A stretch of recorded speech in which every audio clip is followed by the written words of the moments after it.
지금 이게 뭐야? 이게 뭔지 말해봐. 남편은 순간 놀란 듯 했지만 이내 덤덤한 얼굴로 서류를 바라보다가 아주 깊은 한숨을 내쉬며 말했습니다. 미안하다. 정말 미안해. 사실 이거 비트코인 투자하려고 받은 거야. 뭐라고? 그럼 왜 지금까지 한마디도 안 했어? 어떻게 이런 큰 결정을 혼자 해? 재취업도 계속 실패하고 퇴직금도 이제 얼마 안 남았고 이렇게만 있다간 우린 계속 가라앉을 것 같았어. 주변에서 누구는 비트코인으로 몇 억을 벌었다는 얘기를 들었고 나도 어떻게든 한번 해보고 싶었어. 물론 잘 되면 바로 다 갚고 당신한테 말하려고 했. 당신 걱정할까봐 일부러 말 못한 거야. 진심이야. 안녕하세요. 오늘도 찾아주셔서 감사합니다. 어느 때와 같이 장사를 하고 있던 날, 갑자기 딸이 가게에 찾아와 종업원의 멱살을 잡고 소리를 치고 있습니다. 딸이 종업원에게 한 말에 가게에 있던 모든 사람들의 이목이 집중되고 말았는데요. 종업원과 딸 사이에 도대체 무슨 일이 있었던 걸까요? 사연 들으시고 댓글로 여러분의 생각도 꼭 나눠주세요. 구독과 좋아요, 그리고 알림 설정을 눌러주시면 앞으로 올라올 이야기들도 가장 먼저 보실 수 있습니다. 그럼 지금부터 안타까운 사연을 만나보겠습니다. 안녕하세요. 올해 47, 평범한 전업주부로 살고 있는 지희라고 합니다. 결혼한 지 어느덧 20해가 다 되어 가네요. 처음엔 모든 게 그저 꿈만 같았죠. 남편 준이는 교회 봉사활동에서 처음 만났어요. 성실하고 듬직한 모습에 이끌렸고 우리는 큰 갈등 없이 결혼에 골인했죠. 제 인생에서 가장 순조롭고 따뜻했던 선택이었어요. 결혼 후 삶은 조용하고 단단하게 흘러갔습니다. 아이 둘을 낳고 키우며 남편은 중견 기업에 묵묵히 출근했고 저는 집안일과 육아에 전념했죠. 살림은 빠듯했지만 남편의 안정된 수입 덕분에 큰 불만 없이 하루하루를 보냈습니다. 아이들이 해맑게 뛰어놀고 가족이 한 식탁에서 웃으며 밥을 먹던 그 평범한 일상이 얼마나 귀한 것이었는지 지금 와서야 절절히 느껴집니다. 하지만 그 평온함은 생각보다 너무 쉽게 무너졌습니다. 어느 날 남편이 다니던 회사가 부도를 맞았다는 소식을 들고 왔어요. 적자가 누적되었다고 구조조정에 들어갔다고 했죠. 저는 아직도 그날의 남편 얼굴을 잊을 수 없어요. 피곤에 찌든 얼굴로 억지로 괜찮다는 듯 웃으며 좀 쉬라고 하나 봐라고 말하던 그 모습이요. 처음엔 괜찮다고 생각했어요. 오래 다닌 회사였으니 퇴직금도 나왔고 실업급여도 있고 무엇보다 준이는 늘 성실했으니까요. 다시 일어설 거라고 잠깐의 쉼일 뿐이라고 믿었습니다. 하지만 현실은 제가 상상했던 것보다 훨씬 더 냉혹했어요. 수십 통의 이력서, 수차례의 면접 탈락, 죄송하지만 경력이 과해서요. 연령대가 맞지 않네요라는 말이 반복될수록 남편은 점점 말수가 줄고 눈빛이 흐려졌습니다. 그렇게 6개월, 1년 시간이 지날수록 준이는 달라졌어요. 처음엔 분명히 조급해했어요. 눈치 보며 거실에 놓인 취업 사이트를 뒤적이던 그 사람이 이제는 리모컨을 손에 쥐고 하루 종일 소파에 앉아 있는 게 일상이 되었죠. 밖에 나가는 횟수도 줄고 사람들과 연락하는 것도 피하는 듯 했어요. 저도 처음엔 뭐든 도와주고 싶었어요. 지금은 다들 힘들 때 우리 같이 이겨내보자. 그렇게 말하며 저도 여기저기 취업 정보를 뒤져봤고 이력서도 함께 고쳐봤어요. 하지만 어느 순간부터는 남편이 스스로 문을 닫기 시작했죠. 제 말에도 무심한 대답만 돌아왔고 어느 날은 내가 무슨 쓸모가 있냐는 말을 툭 내뱉는 남편을 보며 마음이 철렁 내려앉았습니다. 가정의 분위기도 바뀌기 시작했어요. 아이들은 사춘기라 날카로워지고 저는 늘 가계부를 들여다보며 한숨만 쉬게 되더라고요. 퇴직금도 점점 줄어들고 있었고 대출금은 여전히 부담이었습니다. 이대로 괜찮을까 앞으로 어떻게 살아야 하지 하는 걱정이 머릿속을 떠나질 않았어요. 한 번은 거울을 보다가 깜짝 놀랐어요. 이마에 깊게 패인 주름, 축 늘어진 어깨, 힘없이 처진 눈매, 이게 정말 나인가 싶었습니다.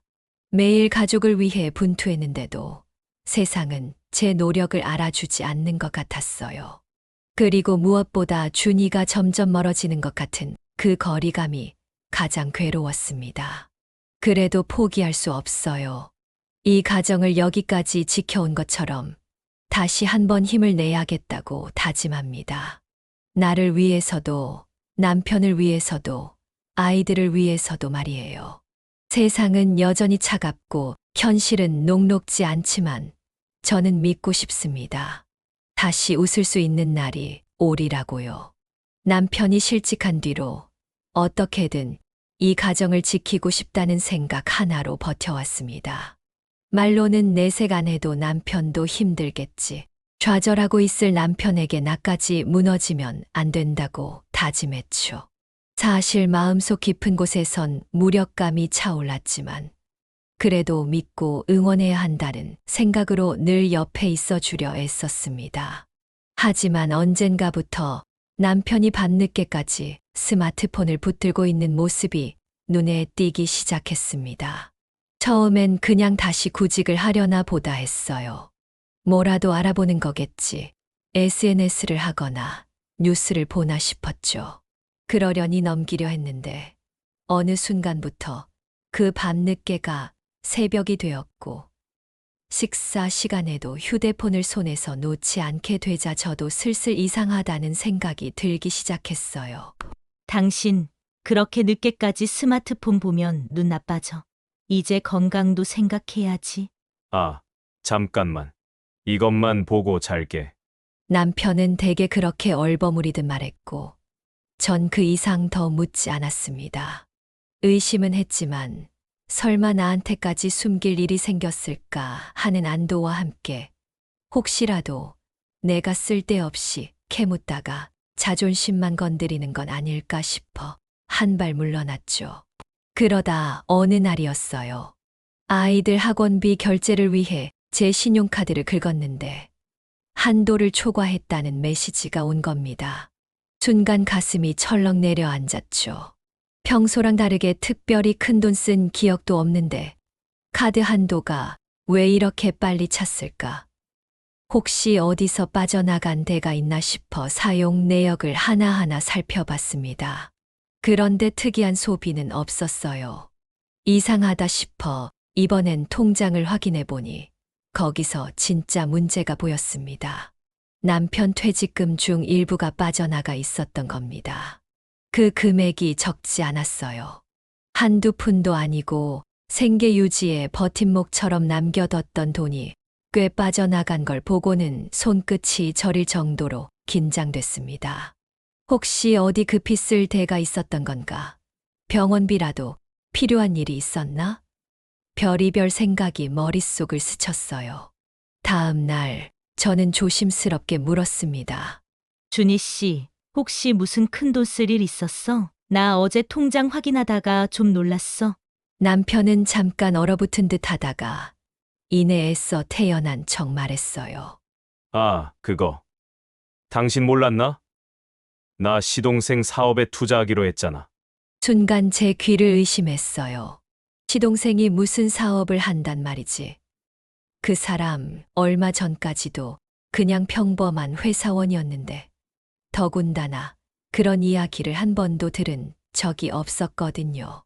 언제 그런 얘기를 했어? 나 몰랐는데. 제가 되물으니 남편은 다소 당황한 듯 눈을 피하며 대답했습니다. 아, 미안. 요즘 정신이 없어서. 말하려고 했는데 깜빡했네. 그 말은 너무 대충이었고 제 마음속 불씨는 커졌습니다. 직감적으로 느꼈어요. 뭔가 숨기고 있다는 걸. 하지만 그날은 더 캐묻지 않기로 했습니다. 자존심이 꺾여 있는 남편에게 또 상처를 주는 게 아닐까 싶었고 무작정 몰아붙이기엔 저도 겁이 났죠. 며칠 뒤 남편은 여느 때처럼 새벽까지 깨어 있었습니다. 불이 꺼진 거실에서 희미한 스마트폰 불빛이 그의 얼굴을 비추고 있었고, 저는 자다가 물 마시러 나왔다가 그 장면을 우연히 보게 되었죠. 준희 씨, 무슨 일인데 또 이 시간까지 안 자고 있어? 요즘 너무 늦게 자는 것 같아. 제가 그렇게 말하는 순간 남편이 손에 쥔 휴대폰을 급히 화면 전환하려다 실수했는지 잠깐 화면이 노출됐습니다.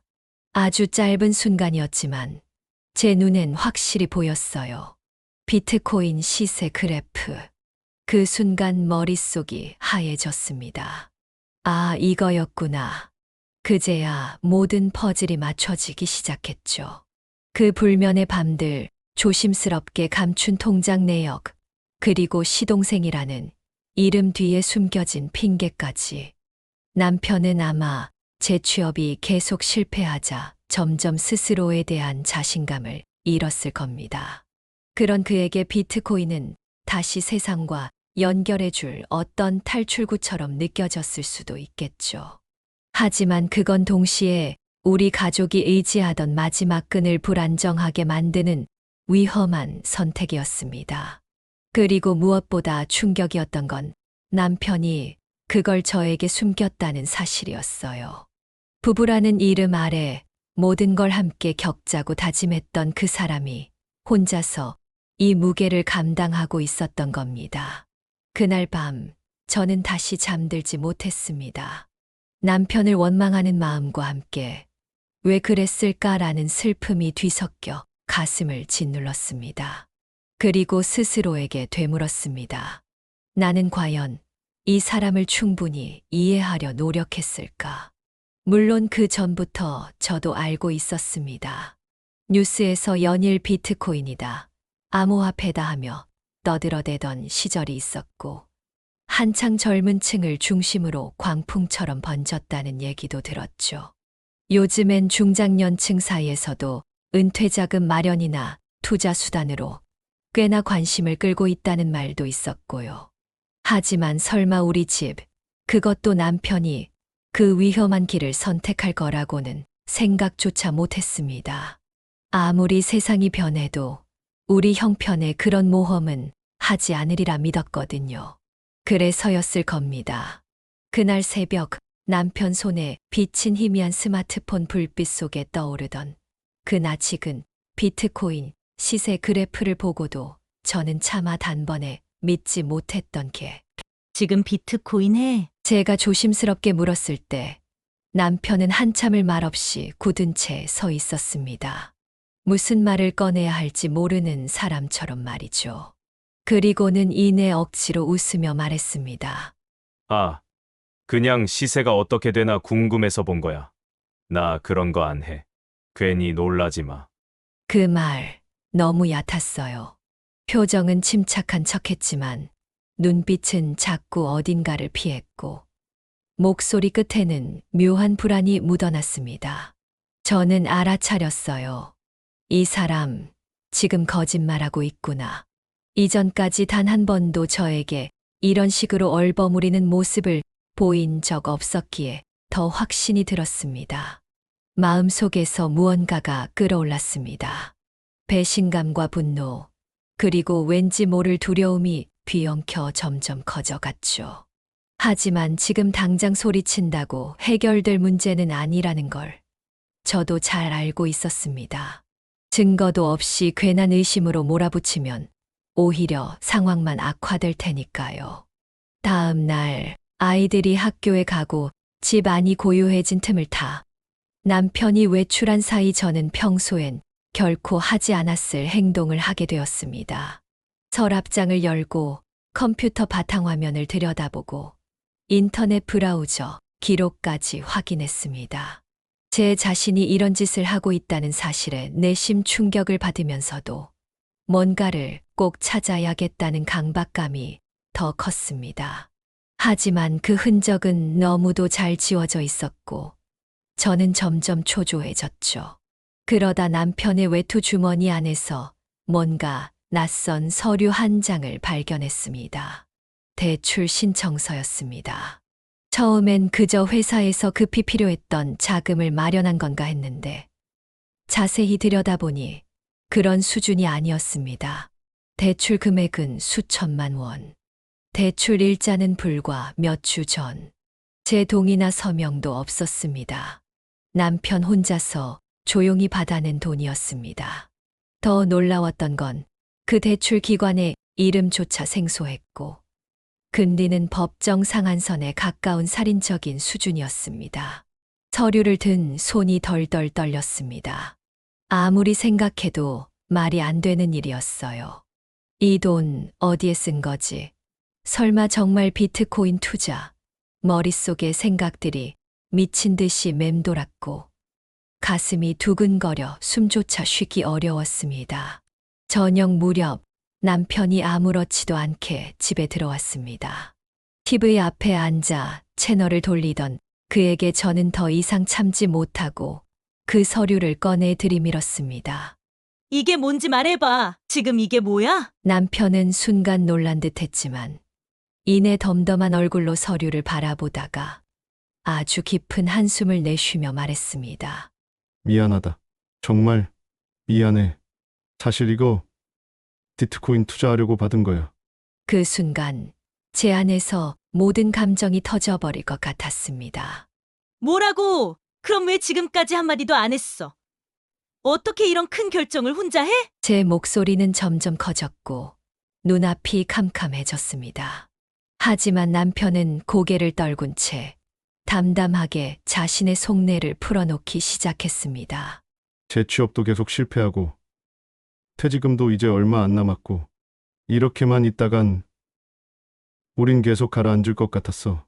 주변에서 누구는 비트코인으로 몇 억을 벌었다는 얘기를 들었고 나도 어떻게든 한번 해보고 싶었어. 물론 잘 되면 바로 다 갚고 당신한테 말하려고 했. 당신 걱정할까봐 일부러 말 못한 거야. 진심이야. 그 말을 듣는 순간 저는 더 이상 말을 이을 수 없었습니다. 남편의 그 위태롭고 초라한 모습이 안쓰러우면서도 어떻게 나한테 이런 식으로 숨기고 상처를 줄 수 있었는지 너무도 원망스러웠습니다. 당신 혼자서 이런 걸 감당하고 있었던 거야? 그래도 그렇지. 왜 나한텐 아무 말도 안 했어. 우리 부부잖아. 제 목소리는 떨렸고 눈물이 눈가를 맴돌았습니다. 남편은 아무 말 없이 고개만 숙인 채 마치 아이처럼 작아져 있었습니다. 그날 밤 저는 처음으로 이 결혼이 얼마나 위태로운 줄 위에서 아슬아슬하게 서 있었는지를 실감했습니다. 우리가 함께 쌓아온 믿음이 지금 무너지고 있다는 것을 이제 저는 선택해야 했습니다. 이 위기를 함께 이겨내야 할지 아니면 잃어버린 신뢰를 다시는 회복할 수 없는 건지 그렇게 저희 부부의 갈등은 본격적으로 시작되었습니다. 살면서 부부 사이에 다툼이 없을 수는 없지요. 하지만 이번만큼은 달랐습니다. 지난 세월 다듬고 이해하며 견뎌온 모든 순간들이 한순간에 무너지는 느낌이었어요. 이건 단순한 감정 싸움이 아니었고 신뢰의 근간을 흔드는 일이었으니까요. 남편은 나름대로 가족을 위한 선택이었다고 자책 섞인 말을 하면서도 한편으론 자신이 마치 대의를 품고 행동한 사람인 양 터무니없는 변명을 이어갔습니다. 한탕만 성공하면 우리가 숨 좀 쉴 수 있을 것 같았어. 그 말 참 무책임했죠.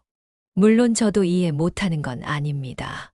퇴직 후 자존감이 무너진 남편은 집 안에 머물며 점점 작아졌고 자식들 앞에서도 할 말이 없어진 사람처럼 말이 줄었습니다. 가끔 친구들과 통화하다 말끝에 내뱉는 한숨 소리도 저는 들었어요. 하지만 아무리 그래도 배우자인 저와 상의 한마디 없이 수천만 원의 대출을 끌어다 코인 투자에 쏟는 게 정말 최선의 선택이었을까요? 불안은 현실이 되었습니다. 남편이 받은 대출의 이자 고지서가 날아왔고 그 수치를 보는 순간 저는 등골이 서늘해졌습니다. 벌써부터 이자조차 감당하지 못하고 있는 상황인데 이제 와서 어쩌라는 건지. 당장 내일이라도 집으로 독촉 전화가 걸려올까 마음이 조마조마했죠. 그런데 결정적으로 갈등이 폭발한 건 남편이 또 다른 자금을 구하려고 움직인다는 사실을 알게 되면서였습니다. 어느 날 저녁 남편이 집에 들어오자마자 이상한 말을 꺼냈습니다. 조금만 더 버티면 손실을 만회할 수 있을 것 같아. 지금 팔면 오히려 더 손해니까 다른 방법으로 자금을 마련해 볼까 해. 그 순간 저는 화가 머리끝까지 치밀었습니다. 뭐라고? 지금 이자도 감당 못해서 허덕이는 상황에 또 돈을 구하겠다고? 당신 제정신이야? 남편은 당황한 얼굴로 손을 내저으며 말했습니다. 아니, 잠깐 내 말 좀 들어봐. 지금 팔면 큰 손해야. 전문가들도 다들 코인 다시 올라간다고 하잖아. 조금만 더 기다리면. 그 전문가들이 당신 빚 대신 갚아줘. 그런 사람들이 당신 통장에 이자 넣어줘? 제 목소리는 떨리고 있었고 눈에서는 눈물이 맺혀 흘러내릴 지경이었습니다. 저는 정말 이 모든 상황이 믿기지 않았습니다. 그러던 차 시동생에게서 전화가 걸려왔습니다. 형수님 혹시 형이 제 이름으로 뭐 하려는 거 아세요? 저는 순간 가슴이 철렁 내려앉았습니다. 갑자기 신분증 사본 좀 보내달라고 해서요. 형이 뭐 하려는지 자세히는 안 말하던데 느낌이 이상해서 제가 거절했어요. 그 순간 온몸에 소름이 쫙 돋았습니다. 예전에도 남편은 시동생의 이름을 빌려 무언가를 하려다 저한테 들킨 적이 있었거든요. 설마 또다시 시동생을 끌어들여 무슨 무모한 대출이라도 하려는 건가? 저는 전화를 끊자마자 남편에게 따졌습니다. 당신 대체 무슨 짓을 하려는 거야? 시동생 신분증은 왜 필요해? 또 대출 받으려는 거지. 제정신이야? 남편은 말을 잇지 못한 채 고개를 숙였습니다. 그 순간 저는 깨달았습니다. 이 사람은 지금 잘못된 길에서 돌아올 생각이 없는 거구나. 이제 더 이상 혼자서는 버틸 수 없다는 생각이 들었습니다. 친구에게 아니면 친정에 이 상황을 털어놔야 할까 마음속에서 수없이 갈등했습니다. 솔직히 창피했어요. 남편이 제 취업도 못한 데다 코인에 빠져 빚을 잔뜩 안고 있다는 사실이요. 하지만 혼자 끙끙 앓는다고 해결될 일이 아니었습니다. 결국 저는 결혼 초부터 친하게 지내온 대학 동창 수진에게 전화를 걸었습니다. 그녀는 제 말을 조용히 들어주고는 아주 단호한 말투로 말했습니다. 지희야, 내 잘못 아니야. 이건 감정의 문제가 아니라 현실이야. 감당 못할 거면 끊어야 해. 내가 먼저 무너지면 안 돼. 그날 밤 저는 어머니에게도 전화를 걸었습니다. 처음엔 입이 떨어지지 않았지만 결국 울음을 터뜨리며 말했죠. 엄마 남편이 지금 코인에 빠져서 빚을 수천만 원이나 썼어. 이제는 집 담보까지 이야기해. 며칠 뒤 친정 아버지에게서 전화가 왔습니다. 지희야, 어머니한테 얘기 들었다. 남편이 그런다면서. 그리고 그 주말 아버지는 저희 집에 오셨습니다. 남편은 갑작스러운 방문에 당황한 기색을 감추지 못했고 아버지는 굳은 얼굴로 조용히 앉으시더니 한마디 하셨습니다. 이보게, 자네. 우리 지희한테 빚을 잔뜩 안긴 채 코인에 투자하고 있다면서. 순간 공기마저 멈춘 듯한 정적이 흘렀습니다. 남편은 마주 앉은 자리에서 제대로 고개도 들지 못하고는 죄송합니다. 제가 꼭 만회해 보려 한 건데 아직 잘 안 돼서요. 라며 말끝을 흐렸죠. 그 순간 아버지는 깊은 한숨을 쉬시더니 단호한 목소리로 말씀하셨어요. 정신 차려야지. 자네가 지금 하고 있는 건 가족을 위험에 빠뜨리는 거야. 대체 이게 무슨 짓인가? 아버지의 그 한마디는 방 안의 공기를 뚝 떨어뜨렸습니다. 저는 마른 침을 삼키며 남편의 반응을 지켜봤죠. 그런데 남편이 잠시 침묵하더니 이내 얼굴을 붉히고 고개를 들더라고요. 아버님, 죄송한데요. 지금 팔면 손실이 너무 큽니다. 그럼 우린 정말 끝장이에요. 그래서 전 조금만 더 기다려보고 싶은 겁니다. 순간 저는 남편이 아직도 현실을 직시하지 못하고 있다는 생각에 눈앞이 캄캄해졌어요. 어떻게 이렇게 무모할 수가 있을까? 그날 이후 며칠 동안 남편은 거의 입을 열지 않았습니다. 말을 아낀다기보다 뭔가 껍질 안으로 숨어버린 느낌이었어요. 아버지에게서 혼난 것도 자존심의 상처가 된 모양이었죠. 그러나 침묵은 해결이 아니었습니다. 오히려 남편은 점점 저 몰래 움직이는 듯한 행동을 보이기 시작했어요. 휴대폰을 볼 때마다 화면을 가리고 혼자 나갔다가 새벽녘에 들어오고 물어보면 그냥 바람 좀 쐬고 왔어. 라는 무미건조한 답뿐이었죠. 부부싸움도 이전과는 차원이 달라졌습니다. 그전에는 다퉈도 선을 넘지는 않았는데 이제는 소리를 지르다 못해 물건이 날아다니고 서로를 향한 독한 말이 오갔습니다. 말이 칼보다 날카롭다는 걸 그때 처음 체감했죠. 서로에 대해 너무 잘 알기에 말 한마디로도 상대의 가장 아픈 곳을 찌를 수 있었어요. 어느 새벽 남편이 노트북 앞에서 뭔가를 적는 모습이 보였는데 화면을 보니 대부업체 신청서였습니다. 저는 그걸 보는 순간 이성이 무너졌습니다. 노트북을 3개 닫으며 당신 정말 멈출 생각이 없는 거야? 라고 외쳤고 남편도 참았던 화를 폭발시키며 왜 내 일을 방해? 당신이 날 더 몰아넣는 거야. 라고 맞섰죠. 그 즈음 아이들도 심상치 않았습니다. 큰아이는 성적이 급격히 떨어졌고 담임 선생님이 조심스럽게 전화를 해 가정에 무슨 일이 있나요? 라고 물어올 정도였어요. 작은 아이는 사소한 일에도 짜증을 내고 밥도 제대로 먹지 않으니 제가 무너지는 기분이었죠.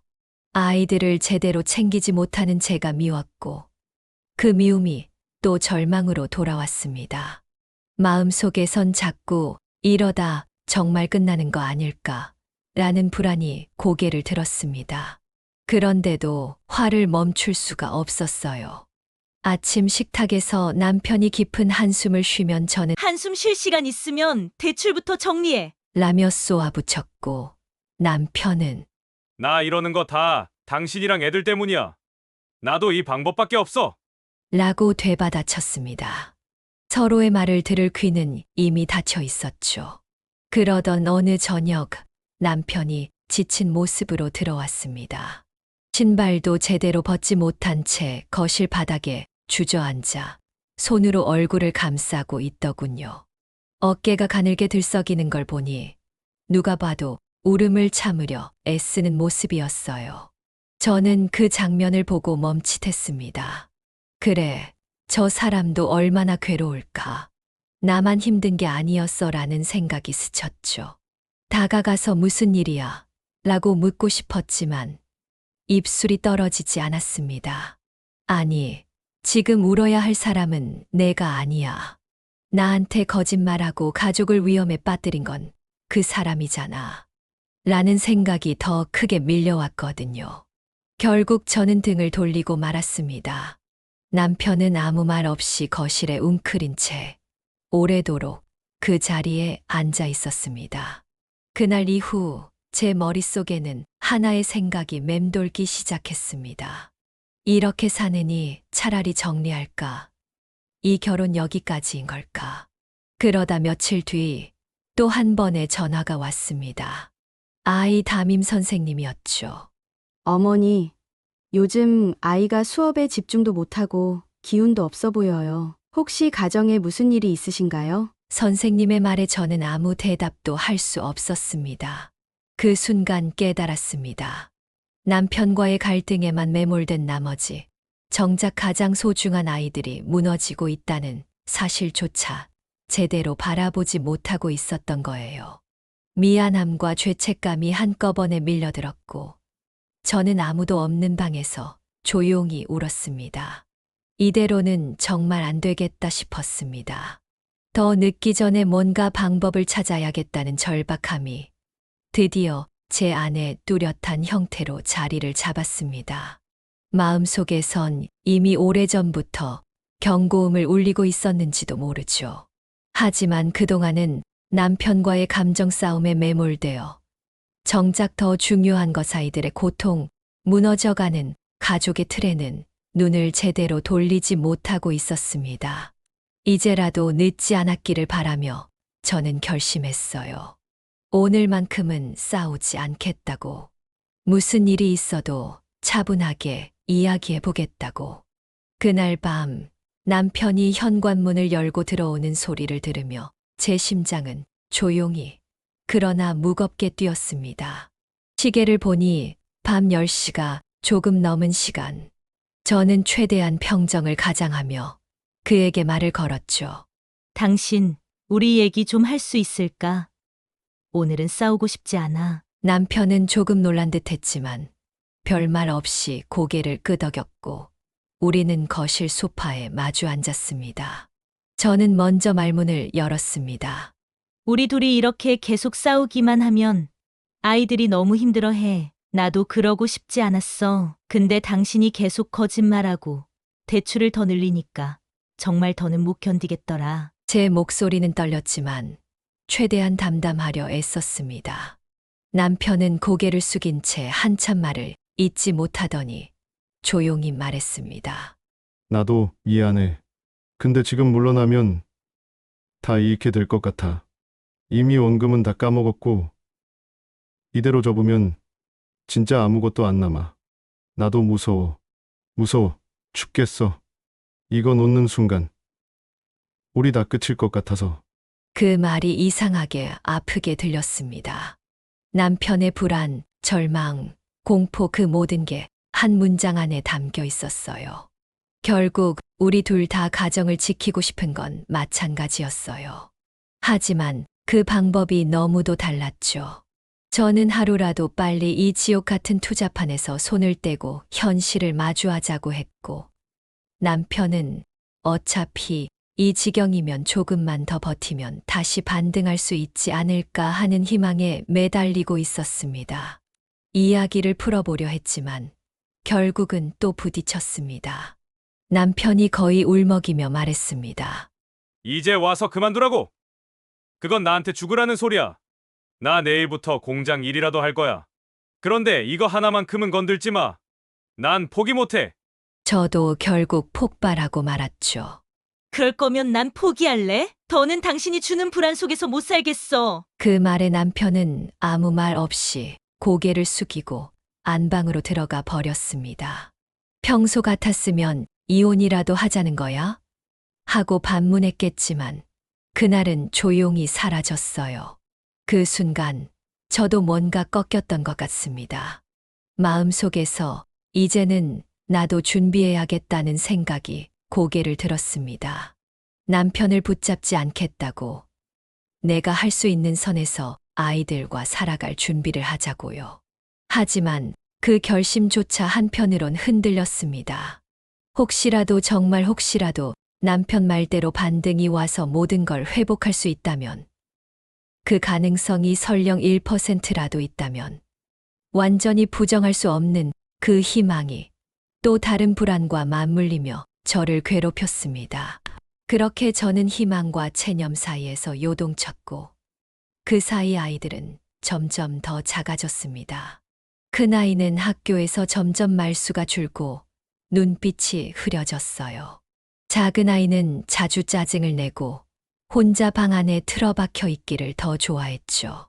아이들이 무너지고 있었습니다. 하지만 저희는 그 아이들을 지켜볼 여유조차 없을 만큼 서로에 대한 감정에 휘둘리고 있었던 겁니다. 친정과 시댁도 상황을 알게 되자 서로의 탓만 하며 갈등이 깊어졌습니다.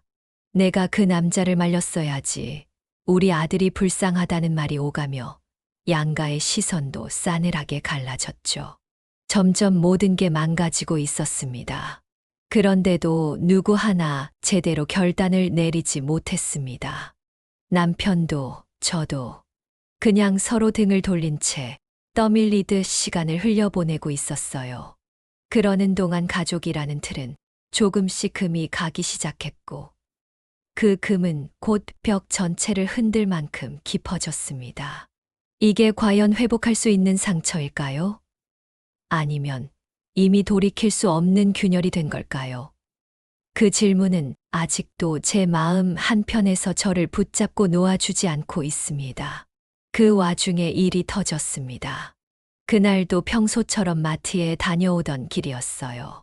장바구니를 내려놓고 현관문을 닫는데 집 안 분위기가 어딘가 낯설 정도로 조용하고 어수선했습니다. 순간 가슴이 철렁 내려앉았죠. 둘째 아이가 다급히 달려오며 말했습니다. 엄마, 아빠가 좀 이상해. 아까부터 방 안에만 있어. 혼잣말도 하고 무서워. 숨이 턱 막히는 듯한 느낌이 들었습니다. 아이의 표정이 심상치 않았거든요. 저는 바로 안방으로 뛰어 들어갔습니다. 그리고 그곳에서 믿고 싶지 않은 장면을 마주했습니다. 남편이 바닥에 주저앉은 채 축 늘어진 몸으로 고개를 떨어뜨리고 있었습니다. 핏발선 눈, 꺼진 휴대폰, 그리고 미동도 없는 그 자세. 순간 심장이 덜컥 내려앉았어요. 당신 왜 이래? 어디 아파? 무슨 일이야? 다급히 다가가자 남편이 힘겹게 고개를 들었습니다. 얼굴은 새하얗게 질려 있었고 눈은 충혈되어 있었습니다. 끝났어. 작은 목소리였지만 그 한마디가 공포처럼 다가왔습니다. 뭐가 끝났다는 거야? 남편은 떨리는 입술을 간신히 움직이며 말했습니다. 코인 계정 해킹 당했대. 아니면 운영사가 먹튀한 걸 수도 있대. 접속 자체가 안 돼. 고객센터도 없고 아무것도 안 돼. 다 날아갔어. 대출까지 넣은 그 돈. 머리를 한 대 세게 얻어맞은 듯 멍해졌습니다. 현실감이 없었어요. 설마 그 돈 전부. 머릿속이 새하얘졌습니다. 언론에서 보도된 사기 사건들, 투자 피해자들의 눈물, 모두 다른 사람 이야기인 줄만 알았는데 이제는 우리 이야기였습니다. 남편은 제 말을 기다리지도 않고 혼잣말을 계속했습니다. 그래도 반등 올 거라고. 하루 이틀만 버티면 괜찮아질 줄 알았어.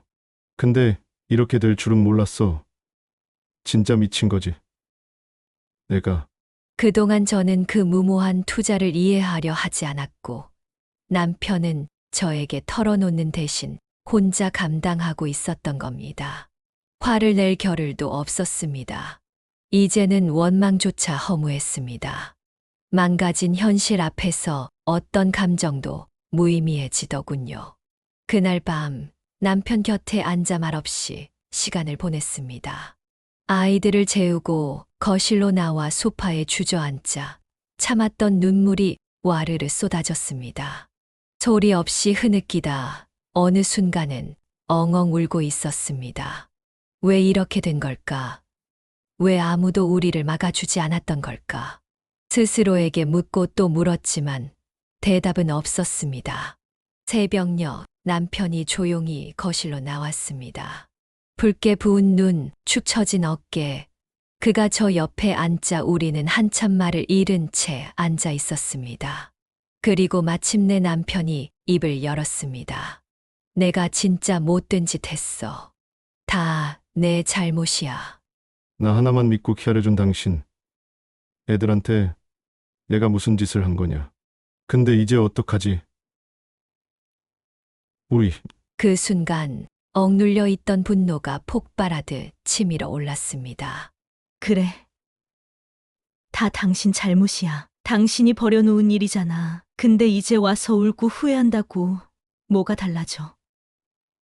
나도 이제 어떻게 해야 할지 모르겠어. 아이들은 어쩌고, 빚은 누가 갚을 건데?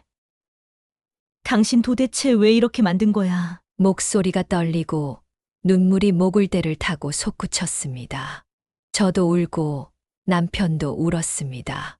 두 사람이 나란히 앉아 소리 죽여 오열하던 그 새벽은 아직도 잊히지 않습니다.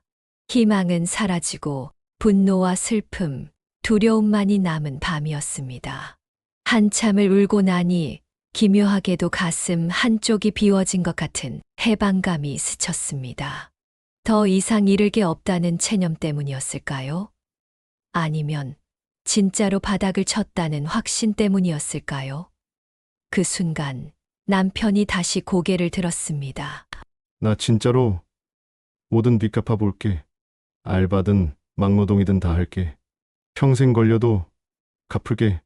그러니까 제발 나 떠나지만 말아줘.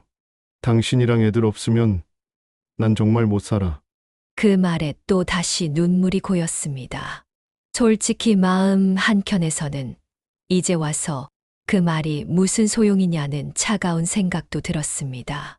하지만 그보다 더 큰 건 그래도 이 사람이 우리를 붙잡고 있다는 어쩌면 너무 늦은 미련이었습니다.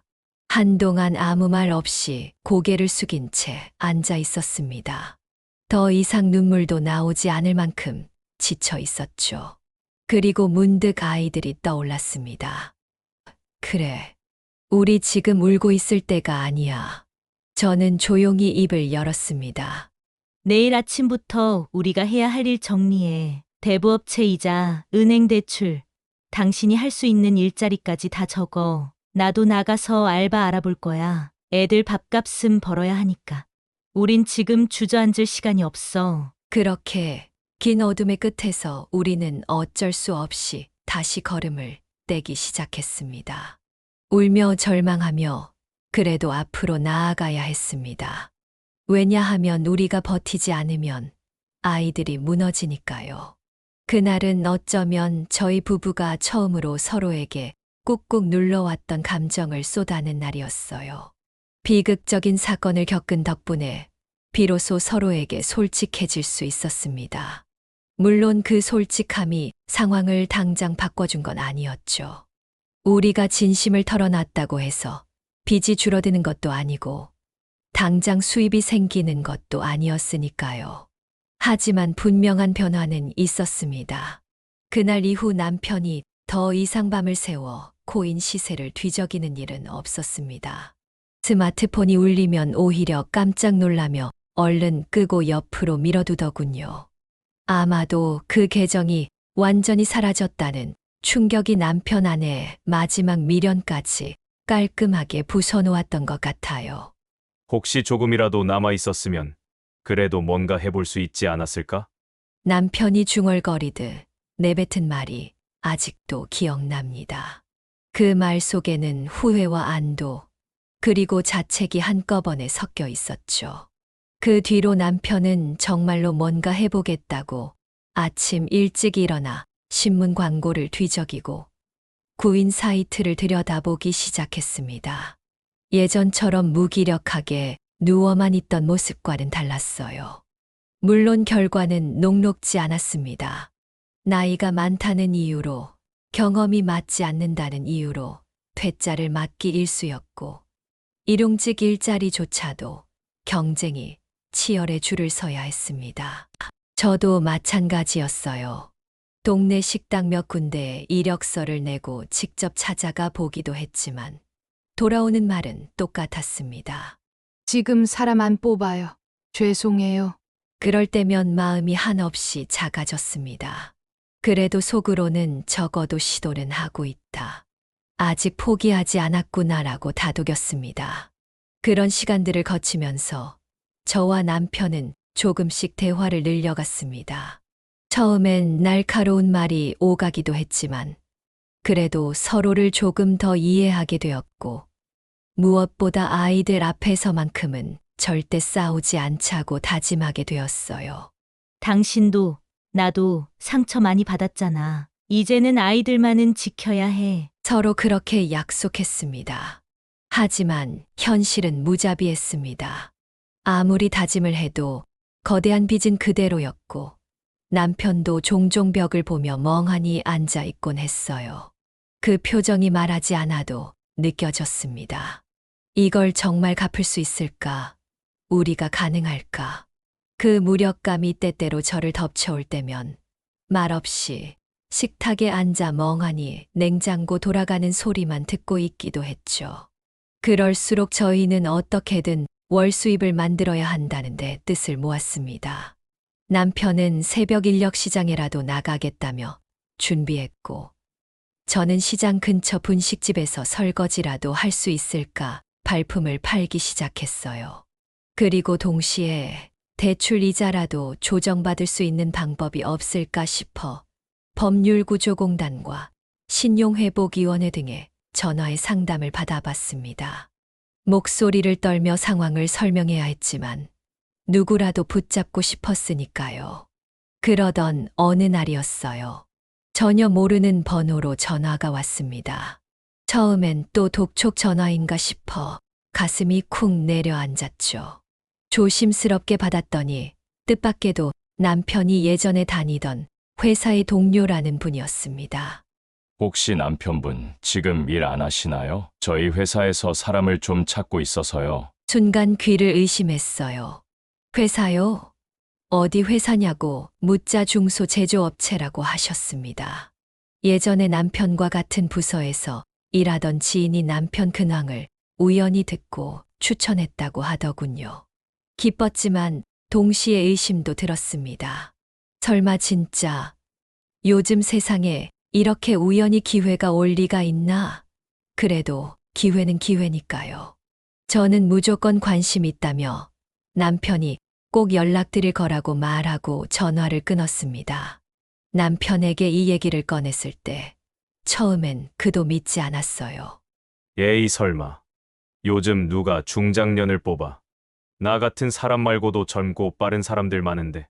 하지만 그 말 속에도 어쩌면 아주 조그마한 희망이 들어 있었던 걸까요? 며칠 뒤 남편은 면도도 말끔히 하고 정장도 꺼내 입었습니다. 면접을 보는 그의 모습은 참 오랜만이었어요. 아침에 글을 보내며 속으로 기도했습니다. 제발 이번엔 좋은 소식이길. 그리고 몇 시간 뒤 남편이 집에 돌아왔습니다. 평소와 다르게 얼굴에 희미한 미소가 있었어요. 나 다음 주부터 출근하래. 순간 심장이 멎는 줄 알았습니다. 진짜야? 진짜래. 아직 확정은 아니었는데 면접 끝나고 바로 연락 와서 오라고 했어. 급히 사람 구하느라 그런 것도 있고 예전에 같이 일하던 분이 좋은 말 많이 해주셨대. 물론 급여나 복지는 예전 직장보다 부족할 수도 있었죠. 하지만 지금 상황에선 그게 뭐가 중요하겠어요. 일단 일자리가 생겼다는 사실 하나만으로도 우리에게는 엄청난 기적이었어요. 그날 밤 남편이 조심스럽게 말했습니다. 정말 열심히 해볼게. 다시는 그런 바보 같은 짓 안 할게. 당신이랑 애들한테 정말 미안했어. 그 말에 저는 한참을 말없이 있었습니다. 솔직히 아직 마음 어딘가는 진짜 잘할 수 있을까? 라는 의심도 있었고 상처가 완전히 아물지는 않았으니까요. 그래도 남편이 다시 일어서려 한다는 그 의지 하나만큼은 진심이라는 게 느껴졌습니다. 그리고 일주일 뒤 남편은 새벽같이 출근했고 저 역시 근처 분식집에서 이모님 밑에서 설거지와 홀서빙을 시작했습니다. 하루 종일 서서 일하고 돌아오면 온몸이 녹아내리는 것 같았지만 이상하게도 그 피로마저 우리에게는 희망이었어요. 밤마다 지친 얼굴로 밥을 먹으며 오늘도 버텼다. 그 말 한마디를 서로에게 건네는 것만으로도 우리는 어깨를 토닥이며 내일을 준비할 수 있었습니다. 아이들도 그런 분위기를 느꼈는지 예전처럼 잔뜩 웅크려 있지 않고 조금씩 활기를 되찾는 모습이었어요. 큰아이의 말수가 조금 늘었고 둘째는 눈을 맞추고 웃기도 하더군요. 아직 완전히 회복된 건 아니었지만 분명히 예전과는 달랐습니다. 집안에 깃들었던 무거운 공기가 서서히 걷히는 느낌이랄까요. 그러던 어느 날 퇴근하고 돌아온 저를 맞은 건 뜻밖의 부재중 전화 한 통이었습니다. 시어머니였어요. 오래도록 연락이 없던 분이 직접 연락을 주신다는 게 낯설고도 놀라웠죠. 조심스레 전화를 걸었더니 어머니는 며칠 전부터 고민만 하다 이제야 용기를 내셨다며 담담하게 말씀하셨어요. 너희가 빚이 많다며 시골에 있는 우리 땅이 팔릴 것 같구나. 조금이라도 보태줬으면 좋겠구나. 그 말에 저는 순간 말문이 막혔습니다. 그간 시댁은 남편의 무모한 선택 이후 우리 가족과 거의 연락을 끊다시피 했거든요. 실망하셨을 테고 멀리서 마음 고생도 많으셨을 겁니다. 그런 시부모님이 먼저 손을 내미셨다는 사실이 낯설면서도 뭉클했어요. 얼른 전화를 드려 말씀드렸죠. 어머니, 저희 부부가 이렇게 된 건 남편의 책임이지만 그래도 저희가 감당해야 할 몫이에요. 너무 걱정 마세요. 하지만 어머니는 단호하셨습니다. 내 자식 빚을 덜어주는 게 부모 마음이지. 괜히 자존심 부리지 말고 받아라. 부탁이다. 저는 그 순간 고맙고 죄송한 마음이 한꺼번에 북받쳐 올라 말끝을 흐릴 수밖에 없었습니다. 곧장 남편에게 이 소식을 전했더니 전화를 받은 남편은 울먹인 채 말했어요. 내가 죄인이다. 부모님께 끝까지 부담을 끼치네. 그래도 우리 살 길이 열리는 거니 이 은혜는 평생 못 잊을 거야. 그날 밤 저는 남편의 말에 아무 대꾸도 하지 못했습니다. 도무지 뭐라 해야 위로가 될지, 어떤 말이 이 상황에 어울릴지 모르겠더라고요. 그저 조용히 남편의 손을 잡았습니다. 말없이 조용히. 시댁에서 처분한 땅은 생각보다 괜찮은 가격에 팔렸고, 어머니는 그중 일부를 우리에게 빌려주셨습니다. 빚을 갚으라고요. 갚아라. 천천히. 내 아버지도 너 걱정 많이 하셨다. 그 말 한마디에 남편은 전화를 끊은 뒤 오래도록 아무 말이 없었어요. 다만 그날 저녁 아이들이 잠든 뒤 남편이 작은 목소리로 중얼거렸죠. 나 정말 다시는 바보 같은 짓 안 할게. 그 돈 덕분에 우리는 가장 발등에 불이 붙은 고금리 대출부터 먼저 청산할 수 있었어요. 고리대에서 나오는 독촉 전화가 멈추자 마치 귀에서 울리던 기계음이 꺼진 것처럼 세상이 조용해졌습니다. 한밤중에도 벌떡 일어나는 일이 없어졌고 새벽에 뒤척이며 휴대폰을 확인하는 남편의 모습도 사라졌습니다. 그래. 진짜로 다시 시작하자. 저희 부부는 그렇게 말하며 마음을 다잡았습니다.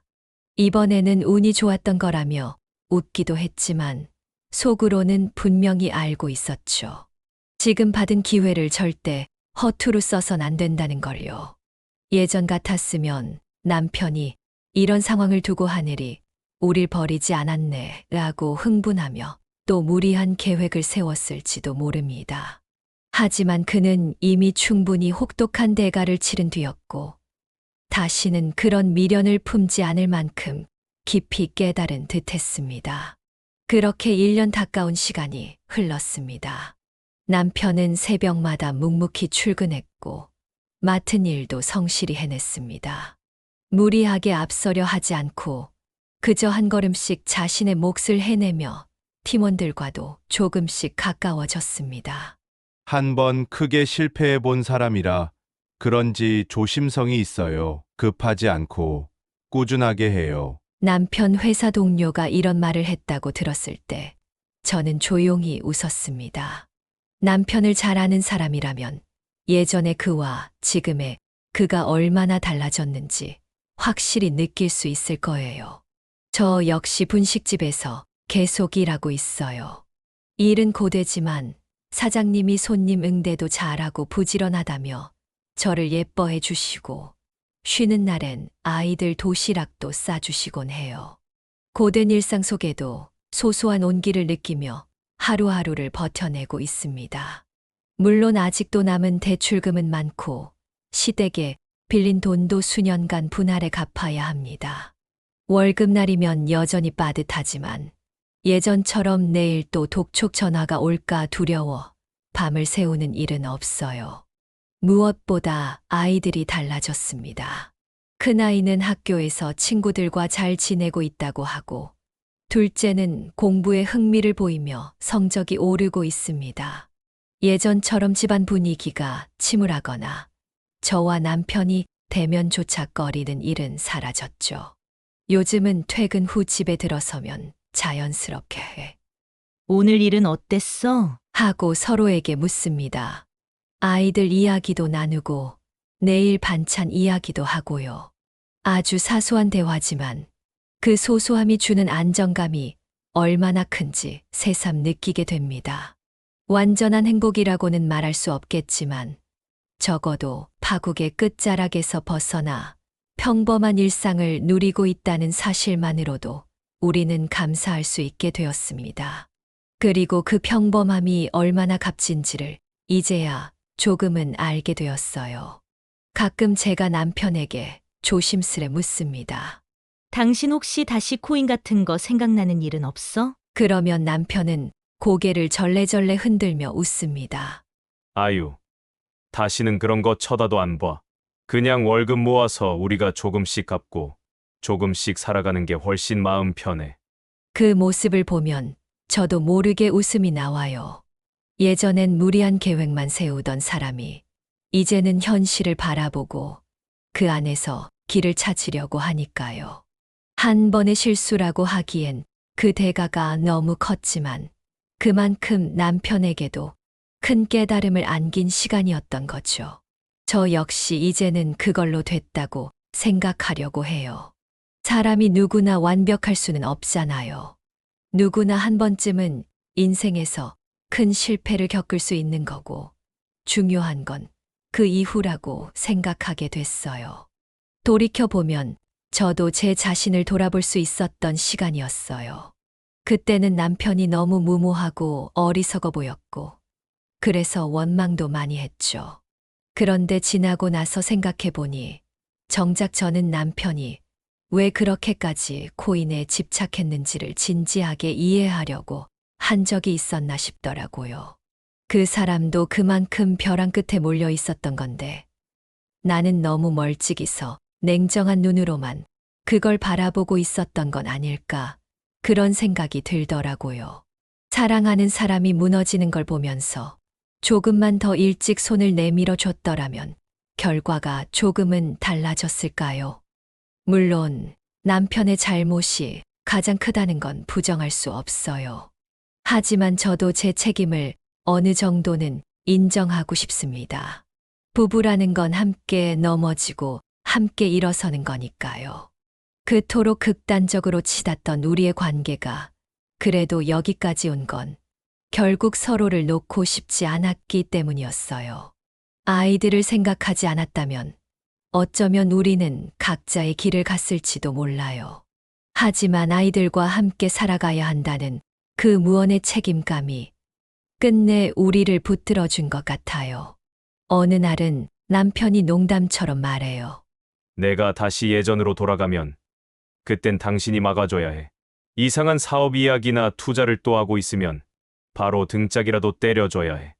그러면 저는 웃으며 대답하죠. 알았어. 이번엔 등에 힘을 세게 줘. 버틸 준비할게. 아니지. 이번엔 등 말고 뒷목을 잡을 거야. 정신 못 차리게. 그렇게 우린 웃습니다. 예전엔 상상도 못했던 대화인데 이제는 이런 농담을 나눌 수 있는 여유가 생긴 거예요. 물론 마음 한구석에선 여전히 불안이 있습니다. 다시 또 어디선가 유혹이 다가오면 어쩌나, 혹시 또다시 같은 일이 벌어지면 어쩌나 그런 생각이 스치기도 해요. 하지만 지금은 남편이 제 눈을 피해 몰래 뭔가를 하는 일도 없고 저 역시 어떤 일이든 함께 상의하려고 노력해요. 서로에게 솔직해지려고요.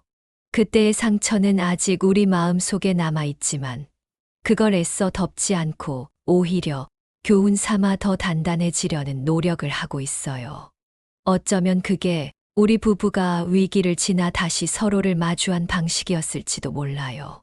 이렇게 저희 가족은 한때 무너질 뻔했던 삶에서 조금씩 다시 올라오고 있습니다. 아직도 빚은 남아있고 미래가 마냥 밝은 건 아니지만 살림이 조금씩 나아지고 있다는 걸 느껴요. 무엇보다 아이들이 안정감을 찾고 있다는 사실이 가장 큰 위로예요. 누군가 우리 이야기를 듣고 그래도 결국 다시 살아가긴 하는구나 하고 느낀다면 저는 그걸로 만족합니다.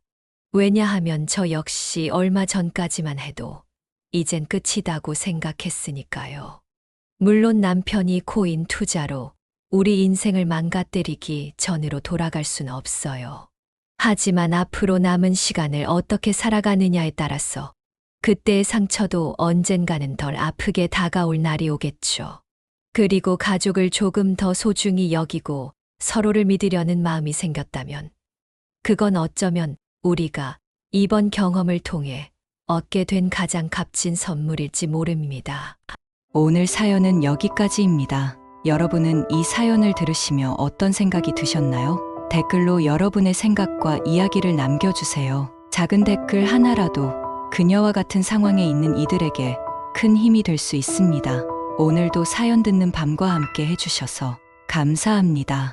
다음에도 여러분들의 사연들로 밤을 채워보겠습니다. 그리고 구독과 좋아요, 알림 설정은 앞으로 더 많은 이야기를 준비하는데 큰 힘이 되니 많이 눌러주시길 부탁드립니다. 저는 그럼 다음 사연에서 뵙겠습니다. 편안한 밤 되세요.